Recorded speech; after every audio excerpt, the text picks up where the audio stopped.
J'aimerais un peu que quelqu'un puisse me lire un peu Deutéronome 8, 14. Ok, je vais lire. D'accord, merci. Deutéronome 8, 14. Prends Mhm. garde que ton cœur ne s'enfle et que tu n'oublies l'Éternel, ton Dieu, qui t'a fait sortir du pays d'Égypte, de la maison de servitude. Amen. Amen. Que Dieu te bénisse. Sans plus tarder, le thème de ce soir, c'est que n'oublie pas, quand Dieu va te bénir, n'oublie pas. On a compris que ça, c'était Moïse qui parlait au peuple israélien. Tu lui montrais comment ils ont parcouru leur vie avec Dieu. Comment ça a été. Il a commencé à leur dire, regardez là où nous étions avec Dieu. Regardez ce qui s'est passé. Nous étions avec Dieu, vous avez passé 400 ans d'esclavage, il était avec vous. Regardez, Dieu vous a fait traverser le désert, là il y a les serpents. Dieu vous a même nourri la nourriture que vos ancêtres ne nous ont jamais donnée. Il a commencé un peu à leur montrer. Mais n'oubliez pas ces dieux-là. Aujourd'hui, toi et moi, nous ne sommes pas dans notre pays. Je veux que tu puisses réfléchir. Nous aimons beaucoup plus que Dieu puisse nous bénir. Nous aimons beaucoup plus palper ce que Dieu va nous donner et tout. Oui, c'est la volonté de tout le monde. Mais la question que j'aimerais te poser, me poser ce soir, est-ce que quand Dieu va te donner tout ce que ton cœur désire, seras-tu la même personne? Est-ce que quand Dieu va te donner l'enfant que tu cherches, là, seras-tu la même personne?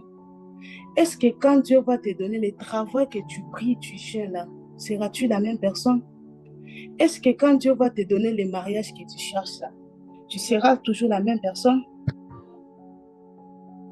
Je veux dire à une personne, il y a des gens que moi je vis, je parle, je connais, beaucoup plus au pays, comment les gens se sacrifient, venir à l'église à temps. Si la personne était protocole, la personne est toujours à son service. Si la personne était intercesseuse, la personne est toujours là. Si la personne était un prophète, prophétesse, la personne est toujours là. Tu sens l'activité. Est-ce un peu d'éthérisme? Est-ce que c'est comme ça que je suis ici? Je vais changer ce terme pour te dire que les États-Unis, les Canada ne poussent pas te pousser à oublier Dieu. Regarde ton parcours avec Dieu. Comment tu étais? Aujourd'hui, tu peux prier, Seigneur, donne-moi ceci. Seigneur, donne-moi cela. J'aimerais palper, j'aimerais travailler, j'aimerais me marier, j'aimerais avoir les papiers, j'aimerais être comme ça. Oui, Dieu va te donner. Mais la seule chose que je vais te dire, que ce soit que je vais toucher, est-ce que tout ce que Dieu va te donner, comment tu vas conserver ça? Je vais te dire une chose, j'ouvre la parenthèse. Les peuples israélites, ils ont passé 400 ans de souffrance. Lorsqu'ils sont sortis, Moïse s'est déplacé pour aller à la montagne.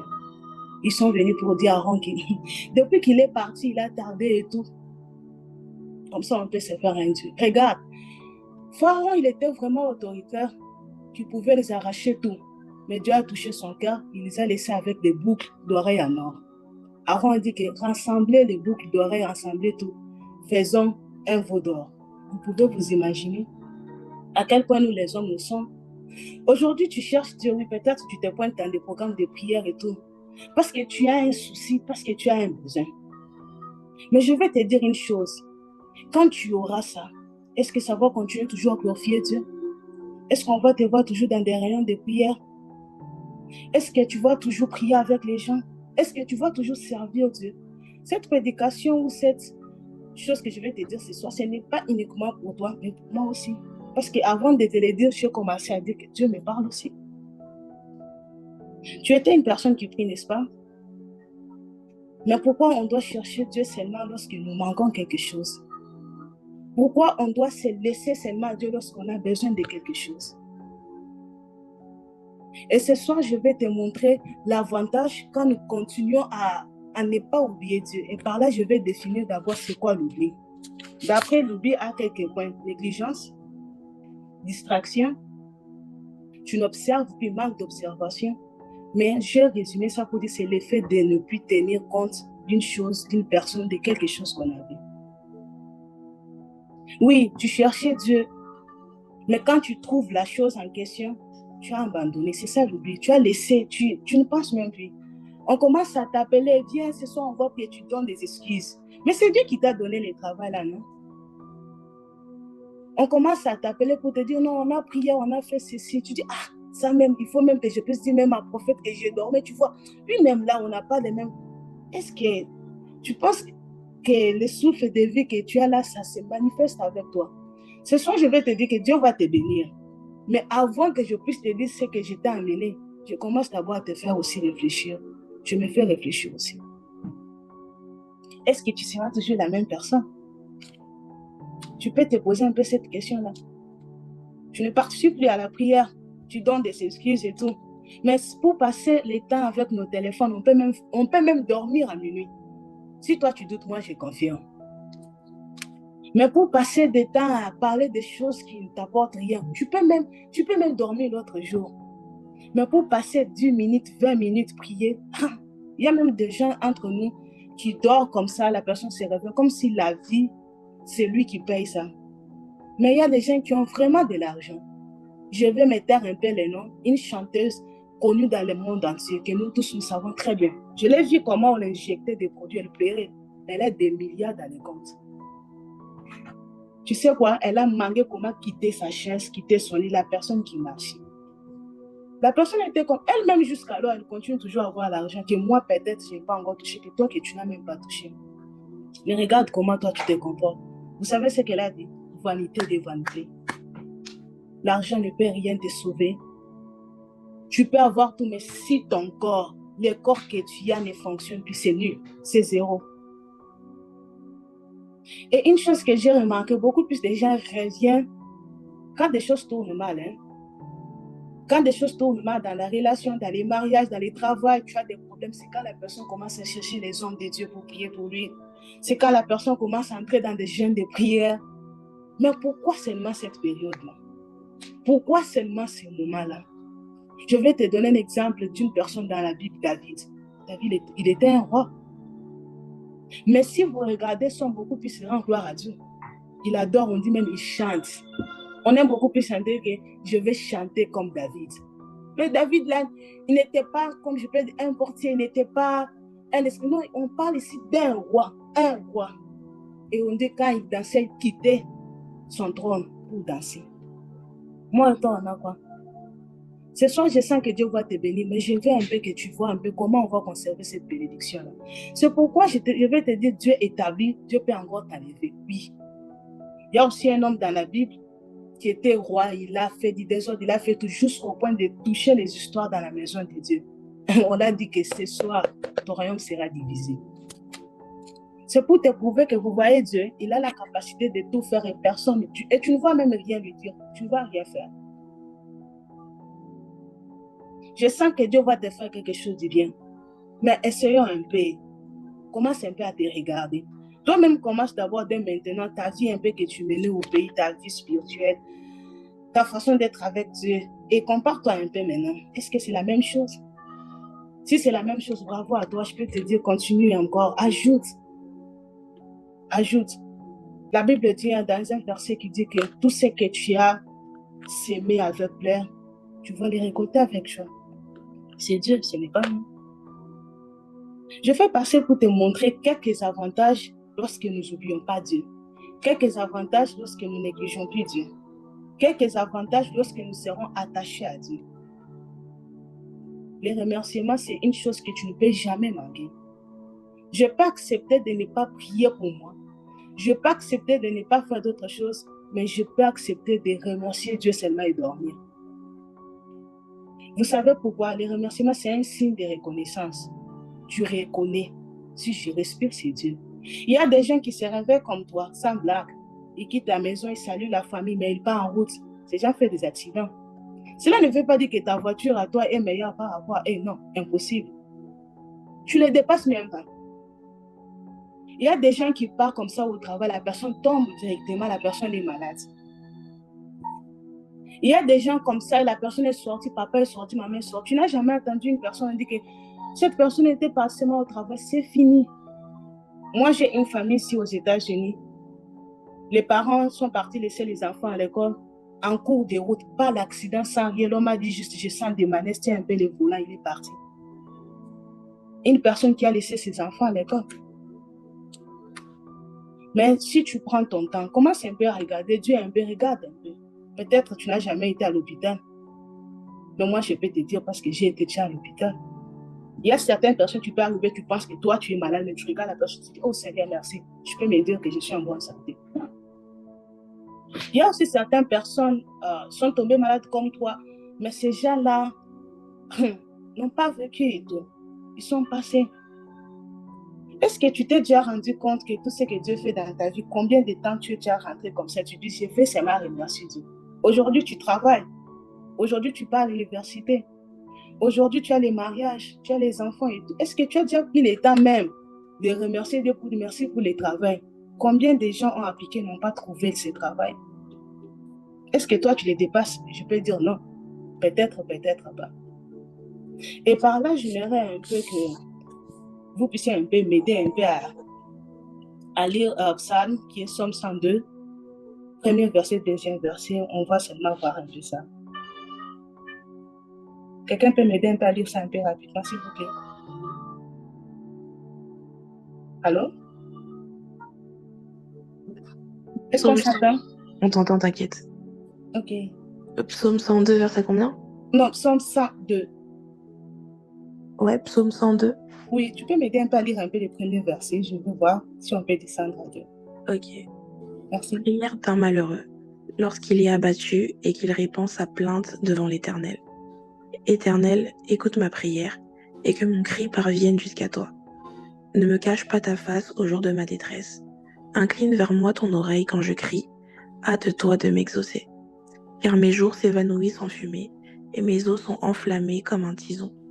Mon cœur est frappé et se dessèche comme l'herbe. J'oublie même de manger mon pain.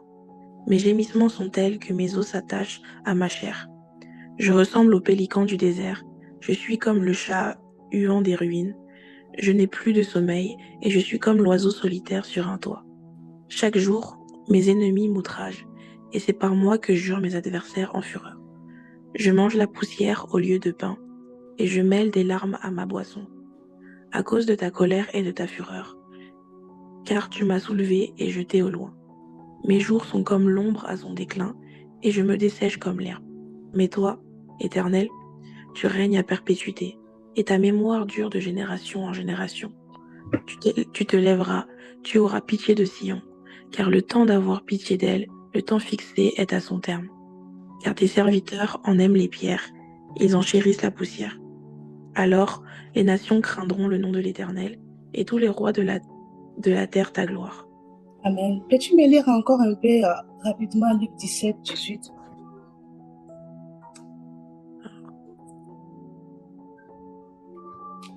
Luc 17, verset 18. Mhm. Ne s'est-il trouvé que cet étranger pour revenir et donner gloire à Dieu? Puis il lui dit, lève-toi, va, ta foi t'a sauvé. Amen. Amen. J'ai aimé. Amen. En tout cas, merci. Ça, c'était les versets que je viens de donner pour les remerciements. Toujours dans la Bible, lorsque nous comprenons, on a dit qu'il y avait 10 lépreux que Jésus-Christ avait guéris. Parmi les 10, il n'y a qu'une seule personne qui est rentrée. Pour dire merci. Il n'y a qu'une seule personne qui est rentrée.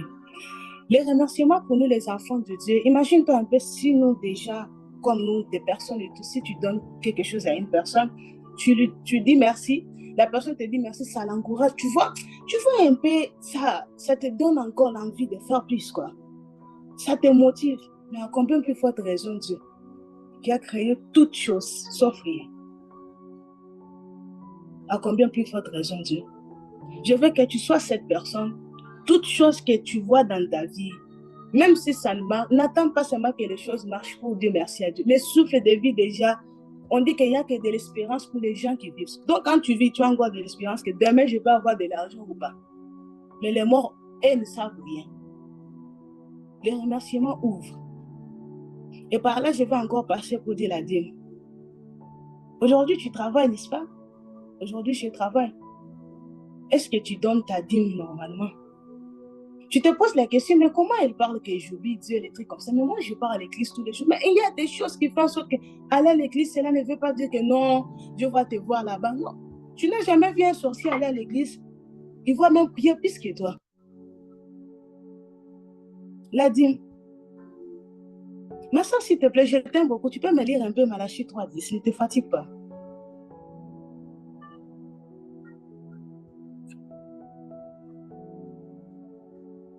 Ça marche, n'est-ce pas? Ouais, Malachie 3, 10. Yeah. Apportez toutes les dîmes à la maison du trésor, afin qu'il y ait de la nourriture dans ma maison. Mettez-moi ainsi à l'épreuve, dit l'Éternel, le Maître de l'univers, et vous verrez si je n'ouvre pas pour vous les fenêtres du ciel, si je ne déverse pas sur vous la bénédiction en abondance. Amen. Amen. Vous voyez l'importance de la dîme. Vous voyez que ce n'est pas les pasteurs, parce que j'ai déjà écouté autant de fois les gens parler un peu. Maintenant, les pasteurs, ils vont manger la dîme, ils vont faire ceci, c'est pour ton propre bien. Je vais t'ouvrir une parenthèse par là. Une fois, je me suis retrouvée à l'hôpital aux États-Unis. Le jour où nous sommes rentrés à la maison le soir, maman m'a dit que Florence, attends, je te pose une question. Est-ce que normalement tu donnes encore ta dîme? Sans vous mentir, nous parlons de Dieu ici, j'avais arrêté. Mais mon truc ici, c'est le truc où j'ai tous les programmes de chaque année. Qu'est-ce que je dois faire, ce que je ne peux pas faire? Lorsque j'ai ouvert ça, j'ai trouvé que j'avais noté que je vais donner la dîme, je ne vais pas donner.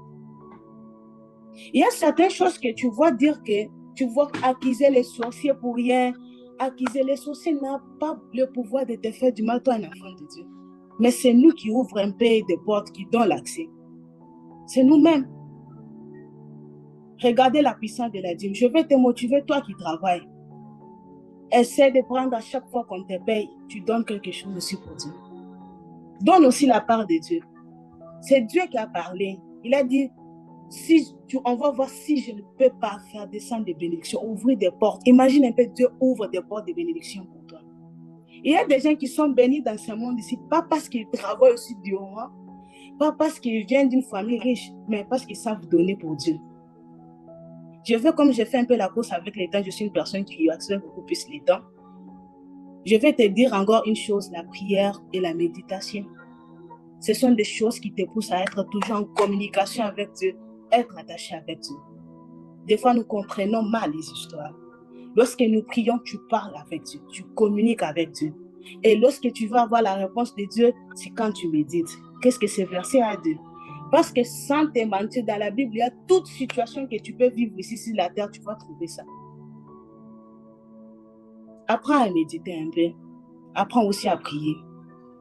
Et quand tu pries, je ne veux pas que tu sois une personne qui prie comme si tu combats avec une personne, comme si tu veux faire du mal à une personne. Essaie de t'échanger toi et Dieu. Essaie de voir comme si tu es à côté. Parce que quand tu pars demander à ton père l'argent, tu ne cries pas, papa, donne-moi l'argent. Papa fait ce, tu ne mets pas la pression. Mais tu sais comment parler. Ce sont des choses qui nous retiennent et qui poussent les enfants de Dieu à ne pas oublier Dieu, à ne pas, quel que soit ce que... Et puis, ce sont des choses qui vont t'ouvrir des portes de bénédiction. Plus tu lis la Bible, plus tu pries, tu es protégé, tu es gardé, tu grandis encore. Quelqu'un ne peut pas te mentir. Tu donnes ta dîme, ça t'ouvre encore des portes. Tu remercies Dieu, il fait encore quelque chose de plus pour toi. Et je vais encore te donner un secret. À chaque fois que tu pries pour quelque chose, les travail, les enfants, les mariages, les documents, quels que soient les portes. Quand je parle de documents, je ne parle pas pour les gens qui vont dire uniquement pour la résidence ou quoi, non. Je parle pour n'importe quel document que tu vas toucher. À chaque fois que tu fais ça, prends toi-même ton argent en secret, seul. Mais reviens après. Dis-moi si ça n'a pas marché. Dieu a dit que si je parviens à oublier, rappelle-moi. Fais ceci et viens me dire si ça n'a pas marché. Je vais t'ouvrir une parenthèse et témoigner pour moi et mon oncle. Mais on n'était pas dans les mêmes pays. Mais on a vécu la même situation.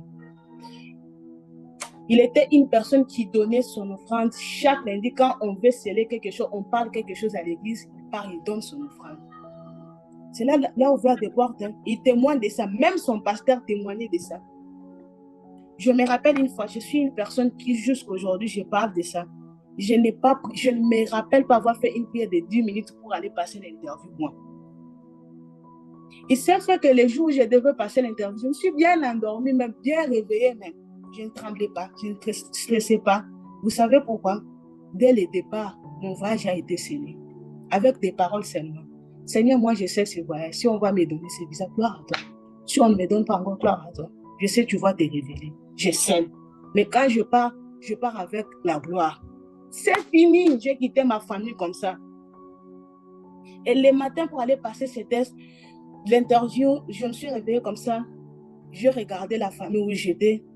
Je priais, je disais, moi, je vais déjà sortir. Que tout ce que nous allons faire là-bas, que ça se passe bien. Et quand je vais rentrer, tu vois l'endroit où je me suis tenue, je vais m'agenouiller pour te rendre gloire. C'était ça ma prière. Je dis Amen. Je n'ai pas transpiré. Je n'ai pas appelé les hommes de Dieu. Je n'ai pas... Parce que je savais que c'était déjà scellé. Dieu ne mange pas des choses. Dieu, non. Au moins, si tu as donné ça avec intérêt, Dieu ne mange pas des choses. J'ai fini mes études, je n'ai pas repris parce que j'avais scellé ça. J'avais dit à Dieu, moi, je ne veux pas reprendre. Les gens qui sortent de premier, deuxième, ils me dépassent encore. Apprenons à sceller.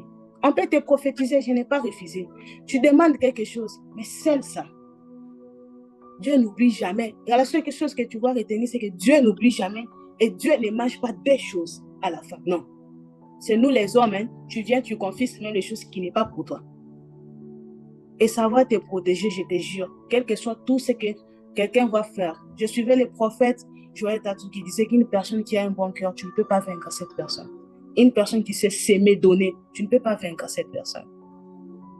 Je vais te montrer, ça c'était des points positifs qui font en sorte que quand Dieu te bénit, quand Dieu te fait quelque chose, comment tu vas mener ta vie avec Dieu pendant ces moments.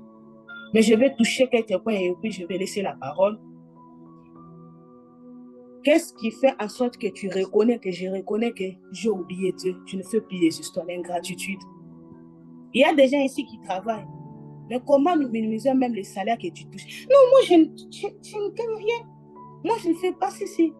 Sais-tu combien de personnes ont passé cette période-là sans toucher le montant que toi, tu touches là? L'argent que toi, tu vois là. Vous voyez, nous les hommes, tu cherchais le travail, Dieu te donne ceci. Au lieu de lui rendre gloire, qu'il te fasse encore grâce, tu montes des niveaux. Tu commences d'abord à négliger ça. La deuxième des choses, la désobéissance.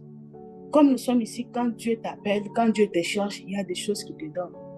Je te pose la question, est-ce que tu t'es déjà rendu compte depuis que tu es dans un pays qui n'est pas pour toi? Comment tu t'es comporté? Est-ce que tu pries, tu demeures toujours, tu obéis toujours à ce que toi et Dieu vous dites dans les secrets? Il y a un musicien qui a chanté que moi je cherche Dieu dans les secrets, les résultats, les gens vont voir ça après. Ce que vous dites dans les secrets, est-ce que tu obéis ça? L'abandon du poste. Tu étais intercesseur, intercesseuse, tu étais prophète, tu étais prophétesse, visionnaire, tu protégeais, tu étais la personne qui gardait les enfants de l'école, tu étais ceci, tu étais cela. Mais pourquoi tu ne le fais pas? Pourquoi tu ne le fais pas? Quand on te regarde, tu n'es pas là. J'ai lu le livre d'Abraham qui dit que je suis resté toujours à mon poste. Il y a certaines bénédictions, Dieu peut venir pour te bénir. Il ne te trouve pas, toi, tu n'es pas là. Tu ne fais plus rien. Ta place est vide. Combien de personnes, quand toi, tu priais, ces personnes étaient sauvées? Combien de personnes, quand toi, tu priais sincèrement, ces personnes voyaient la main de Dieu? Est-ce que tu t'es déjà posé la question quand tu as abandonné, comment les gens la vivent?